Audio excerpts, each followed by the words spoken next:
అందరికీ నమస్కారం. మా కాలజ్ఞాన్ ఛానల్కు స్వాగతం. ఈరోజు క్లాస్లో మనం సర్కిల్ లెసన్లో కొన్ని ఇంపార్టెంట్ ప్రాబ్లమ్స్ని సాల్వ్ చేద్దాం. సో మనకి ఇచ్చిన క్వశ్చన్ని ఒకసారి చదివి చూద్దాం. If a point P is moving such that the length of the tangents drawn from P to the circles x square plus y square minus 4x minus 6y minus 12 is equal to 0 and x square plus y square plus xx plus 18y plus 26 is equal to 0 are the ratio 2:3, then find the equation of the locus of P. ఇప్పుడు మనకి question చదవంగానే ఏమర్థమైంది, మనకి ఇక్కడ two equations of circle అనేది ఇచ్చారు. ఇంకేమి ఇచ్చారు, వాటికి మధ్యలో టాంజెంట్స్ యొక్క రేషియో అనేది ఇచ్చారు, ఇంకా లోకస్ పాయింట్ P అనేది ఇచ్చారు. సో ఇప్పుడు ఈ గివెన్ ఈక్వేషన్స్ అంటే ఈ యొక్క క్వశ్చన్ని మనం ఒక సర్కిల్లో విజువలైజ్ చేసి చూద్దాం. ఇప్పుడు మనం ఇచ్చిన ఇన్ఫర్మేషన్ మొత్తాన్ని ఒకసారి ఒక సర్కిల్ డయాగ్రామ్లో విజువలైజ్ చేసి చూద్దాం. సో మనకి ఇక్కడ ఏమన్నాడు, ఇక్కడ మనం ఫస్ట్ లెన్స్ ఆఫ్ టాంజెంట్స్ అనేది కనుక్కోవాలి. మనకి ఇక్కడ 2 సర్కిల్స్ ఇచ్చాడు కాబట్టి ఇదిగోండి ఇక్కడ ఒక సర్కిల్ ఉంది. ఈ సర్కిల్కి మనకి ఈక్వేషన్ ఇచ్చాడు, దాని సర్కిల్ 1 అనుకుందాము, దాని యొక్క ఈక్వేషన్. ఇంకేంటిది, మనకి ఇంకో సర్కిల్ ఇచ్చాడు అనమాట, సెకండ్ సర్కిల్, దాని సర్కిల్ 2 అనుకుందాము, దానికి ఇంకొక ఈక్వేషన్ ఇచ్చాడు. ఇంకేమన్నాడు, మనకి ఒక point out side the circle అనేది ఉంది. ఒక పాయింట్ అనేది సర్కిల్ బయట అంటే ఒక point out side the circle ఉంది, దాన్ని కూడా ప్లాట్ చేసుకుందాం. ఇదిగోండి ఇక్కడ ఒక పాయింట్ ఉంది, దాని కోఆర్డినేట్స్ అనేది మనకి ఇవ్వలేదు కాబట్టి దాన్ని మనం x1 y1 అనుకుందాం. సో P యొక్క లోకస్ పాయింట్స్, దాని యొక్క పాయింట్స్ వచ్చి మనం x1 y1 అనుకుందాం. ఈ ఒక పాయింట్ మీద నుంచి మనకి సర్కిల్ మీదకి ఈ సర్కిల్ మీదకి ఒక టాంజెంట్, ఈ సర్కిల్ మీదకి ఒక టాంజెంట్ గీస్తారనమాట. సో మనం ఒక టాంజెంట్ సర్కిల్ మీద గీసి చూద్దాం. ఇదిగోండి ఇలా ఒక టాంజెంట్ గీశారు, ఈ టాంజెంట్ అనేది మనకి ఈ సర్కిల్కి ఇక్కడ టచ్ అవుతుంది. సో దానికి ఒక పాయింట్ పెట్టుకుందాం, దాన్ని మనం టాంజెంట్ 1 అంటే T1 అని పెట్టుకుందాం. సేమ్ అదే విధంగా ఇంకోటి ఏమన్నారు, ఇంకో టాంజెంట్ గీశారు ఈ సర్కిల్కి. సో ఇది ఇంకో టాంజెంట్, ఈ టాంజెంట్ అనేది మనకి సర్కిల్కి ఇక్కడ టచ్ అవుతుంది కాబట్టి దానికి మనం ఇంకో పాయింట్ పెట్టి దాన్ని T2తో దీన్ని వచ్చేద్దాం. ఇక్కడ ఇంకేమన్నాడు, మనకి ఆ టాంజెంట్స్ అంటే ఈ లెంత్, వీటి మధ్యలో ఉన్న లెంత్ మనకి 2:3 రేషియోస్లో ఇచ్చాడు అనమాట. అంటే మనకి ఇక్కడ P నుంచి ఈ T1 వరకు ఉన్న రేషియో మనకి 2 అనమాట. మళ్ళీ ఈ P నుంచి ఈ T2కు ఉన్న రేషియో మనకి 3 అనమాట. సో అందుకని అవి అక్కడ 2:3 అని ఇచ్చారు.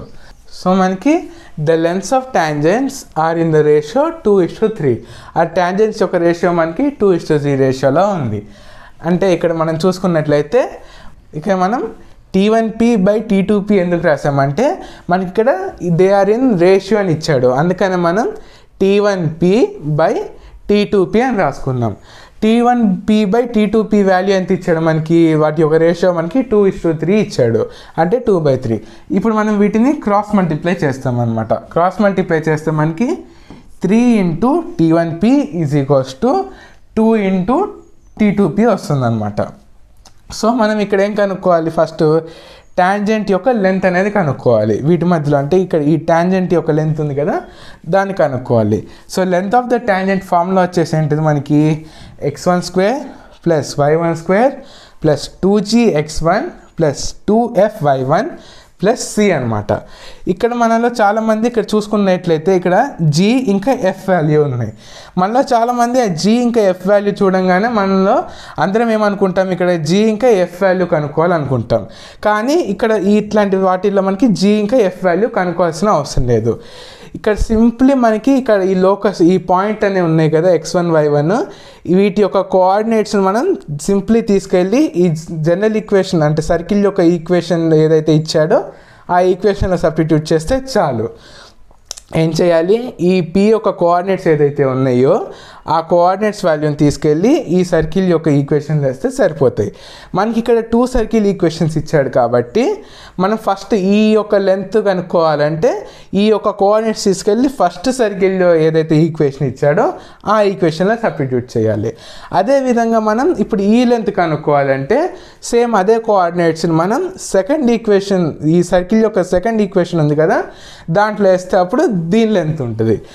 అసలుకి మనం ఈ వాల్యూస్ని దీంట్లో ఎందుకు సబ్స్టిట్యూట్ చేయాలి, అసలుకి ఈ ఈక్వేషన్ ఎట్లా వచ్చిందనే దాని యొక్క డెరివేషన్ మేము ఇంకో వీడియోలో చేసాము. ఆ వీడియోలో అసలుకి మేము దేని గురించి డిస్కస్ చేసామంటే దీని యొక్క డెరివేషన్ ఎట్లా వచ్చింది, మళ్ళీ ఈ కోఆర్డినేట్స్ అనే వాల్యూస్ని మనం ఈ యొక్క ఈక్వేషన్లో ఎందుకు వేయచ్చు అనే దాని గురించి ఆ వీడియోలో డిస్కస్ చేసాము. ఆ వీడియో ఒక లింక్ నేను పైన ఐకార్డ్లో కింద డిస్క్రిప్షన్ బాక్స్లో వేస్తాను. మీరు ఆ వీడియో కనుక చూసినట్లయితే మీకు కొంచెం కాన్సెప్ట్ అనేది క్లారిటీ వస్తుంది. దాని ద్వారా మీరు ప్రాబ్లమ్స్ అనేవి మంచిగా చేసుకోగలుగుతారు. ఓకే, ఇప్పుడు మనం ఈ ప్రాబ్లమ్ని ఎట్లా సాల్వ్ చేయాలో చూద్దాం. సో మనం ఫస్ట్ ఈ T1P యొక్క టాంజెంట్ లెంత్ని కనుక్కుందాం. ఈ T1P యొక్క టాంజెంట్ లెంత్ కనుక్కోవాలంటే ఈ కోఆర్డినేట్ వాల్యూస్ P యొక్క కోఆర్డినేట్ వాల్యూస్ ఏమైతే ఉన్నాయో ఆ వాల్యూస్ని సింప్లీ ఈ యొక్క ఈక్వేషన్లో సబ్స్టిట్యూట్ చేయాలి. సో ఇక్కడ మనం సబ్స్టిట్యూట్ చేసి చూద్దాం. అప్పుడు మనకి ఏమొస్తుంది, T1P ఇప్పుడు ఆ వాల్యూస్ని దీనిలో సబ్స్టిట్యూట్ చేస్తే మనకి √(x1² + y1² - 4x1 - 6y1 - 12. ఇక్కడ మీరు చూసుకున్నట్లయితే రెండు ఈక్వేషన్స్ సిమిలర్గానే ఉన్నాయి. జస్ట్ ఈ కోఆర్డినేట్ వాల్యూస్ ఏమైతే ఉన్నాయో ఆ x1 y1 వాల్యూస్ని మనం ఈ x1 y1 ప్లేసుల్లో వేసామన్నమాట. సేమ్ ఇప్పుడు అదే విధంగా మనం ఈ T2P ఏదైతే ఉన్నాయో వీటి యొక్క టాంజెంట్ లెంత్ కనుక్కోవాలంటే మళ్ళీ సేమ్ అదే కోఆర్డినేట్స్ యొక్క వాల్యూస్ని మనం ఈ ఈక్వేషన్లో వేసి చూద్దాం. సో అప్పుడు మనకి T2P వాల్యూ వచ్చేసి మనకి √(x1² + y1² + 6x1 + 18y1 + 26 అనమాట. ఇప్పుడు మనకి ఈ 2 టాంజెంట్ లెంత్స్ వచ్చినాయి అనమాట. ఇప్పుడు మనం ఈ 2 టాంజెంట్స్ యొక్క లెంత్ని ఇక్కడ పైన ఈక్వేషన్ అనుకున్నాం కదా, ఈ ఈక్వేషన్లో సబ్స్టిట్యూట్ చేసి చూద్దాం. సో ఇప్పుడు 3T1P = 2T2P అనమాట. ఇప్పుడు ఈ T1P ప్లేస్లో వాటి యొక్క వాల్యూస్ని సబ్స్టిట్యూట్ చేద్దాం. సో 3 × మనకి ఇందాక T1P యొక్క వాల్యూ వచ్చింది కదా, దాన్ని ఇక్కడ సబ్స్టిట్యూట్ చేద్దాం. = 2 × ఇందాక T2 వాల్యూ కూడా కనుక్కున్నాం కదా, T2P వాల్యూ, ఆ వాల్యూని కూడా సబ్స్టిట్యూట్ చేద్దాం. సో ఇది వచ్చింది. ఇక్కడ మనకి ఈ స్క్వేర్ రూట్ పోవడానికి కోసం మనం దీనికి స్క్వేరింగ్ ఆన్ బోత్ సైడ్ చేద్దాం. So squaring on both side చేస్తే మనకి 9 అవుతుంది. 3² అనేది 9 అవుతుంది. స్క్వేర్ రూట్ క్యాన్సిల్ అయిపోతుంది. సో మనకి ఈ ఈక్వేషన్ వస్తుంది. సేమ్ అదే విధంగా ఇక్కడ కూడా మనకు వచ్చేస్తే 2² 4 అవుతుంది. ఇంకా స్క్వేర్ రూట్ అనేది క్యాన్సిల్ అయిపోతుంది. సో అది వస్తుంది. ఇక్కడ ఏంటిది, మనకి ఈ 9 అనేది ఈ హోల్ మొత్తం ఈక్వేషన్తో మల్టిప్లై అవుతుంది. మల్టిప్లై అయితే మనకి 9x1² + 9y1² మైనస్ ఈ 9 అనేది 4తో ఇంటూ అయితే మనకి -36x1, మళ్ళీ 9ని 6తో ఇంటూ చేస్తే -54y1, మళ్ళీ 9ని 12తో ఇంటూ చేస్తే మనకి -108 వస్తుంది. సేమ్ అదేవిధంగా ఇప్పుడు 4ని కూడా ఈ మొత్తం ఈక్వేషన్తో మల్టిప్లై చేద్దాం. = 4 × x1² మనకి 4x1² + 4 × y1² మనకి 4y1². సేమ్ ఇప్పుడు దీన్ని ఇట్లా ఇంటూ చేస్తే మనకి 4 × 6 మనకి +24x1. ఇప్పుడు 4ని 18తో ఇంటూ చేస్తే మనకి +72y1. ఇప్పుడు 4ని 26తో మనం ఇంటూ చేస్తే 104 వస్తుంది, +104. ఇప్పుడు మనం ఈ ఇటు సైడ్ ఉన్న వాల్యూస్ మొత్తం ఇటు సైడ్ తెచ్చుకుందాం. 9x1² మైనస్ ఈ 4x1² అనేది ఇటు వస్తే మనకి నెగిటివ్ అవుతుంది. -4x1² + 9y1². మళ్ళీ ఇక్కడ 4y1² మనం ఇటు తెచ్చుకుంటే మనకి -4y1². సేమ్ అదే విధంగా అన్నిటిని ఇటు తెచ్చుకుంటే మనకి -36x1 -24x1 -54y1 -72y1 -108 -104 = 0. ఇప్పుడు మనం దీన్ని ఫర్దర్గా సాల్వ్ చేస్తే మనకి 9లోంచి 4 తీసేస్తే మనకి 5x1². మళ్ళీ 9y1లో స్క్వేర్ నుంచి -4y1² తీసేస్తే +5y1². ఇప్పుడు సేమ్ అదే విధంగా దీన్ని మళ్ళీ సాల్వ్ చేస్తే మనకి 60x1 -126y1 -212 = 0 అనమాట. So this is the required equation of the locus P. ఇది వచ్చేసి మనకి కనుక్కోమన్న ఈక్వేషన్ ఆఫ్ లోకస్ P అనమాట. సో నేను సేమ్ ఇదే విధంగా మీకు ఒక ప్రాక్టీస్ క్వశ్చన్ ఇస్తున్నాను. దీన్ని మీరు నోట్ చేసుకొని నాకు క్వశ్చన్ నెంబర్ మెన్షన్ చేసి ఈ వాట్సాప్ నెంబర్కి మెసేజ్ చేయండి.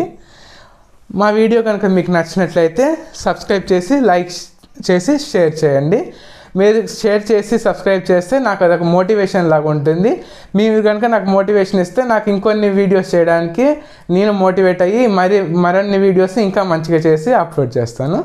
Thank you.